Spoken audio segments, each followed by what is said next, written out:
कल्याण लोकसभेची जागा लढवण्यासंदर्भात मनसे अध्यक्ष राज ठाकरेच निर्णय घेतील असं मनसेचे आमदार राजू पाटील यांनी म्हटलंय। पोषक वातावरण असेल तर जागा लढवण्याबाबत पक्ष निर्णय घेईल असं देखील राजू पाटील म्हणाले। कल्याण लोकसभेमध्ये राज ठाकरे यांनी दौरा केलेला, काय वाटतं की या ठिकाणी मनसे किती तत्पर, नेमकं त्या दौऱ्यात काय चर्चा झालेली, भविष्यात लोकसभेमध्ये आपली काय भूमिका?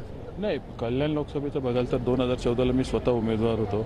आमचे त्याच्या आधी ज्या 2009ला 10ला जी लोकसभा निवडणुका झालेल्या त्यावेळेस आम्हाला जो मतदान होता तो 2014ला बऱ्याच ठिकाणी निम्म्यावर गेलेला, परंतु ही एकमेव लोकसभा आहे, याच्यात आमचं मतदान 20,000ने वाढलेलं।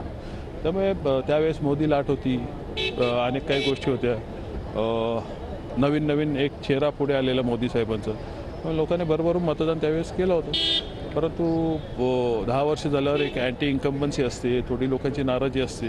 अर्थात प्रत्येकजण प्रत्येक गोष्टीला पुरा पडू शकत नाही। त्या अनुषंगाने जर इथे पोषक वातावरण असेल तर अशा काही गोष्टी आम्ही पक्षाच्या दृष्टीने तपासून बघत असतो, आणि तशी संधी मिळाली तर आमचा पक्ष निर्णय घेईल त्या बाबतीत। इकडे खासदार की तुम्ही इच्छुक होते असे सांगत होते, तर काय सांगाल, तुम्ही इच्छुक आहात का? माझ्या इच्छुक असण्यावर नसण्यावर काय नाही, आमच्या पक्षाचे निर्णय मान्य राजसाहेब घेतात आणि ते कळवतात। कॅमेरा पर्सन अजय सह सुनील जाधव, TV9 मराठी, डोंबिवली।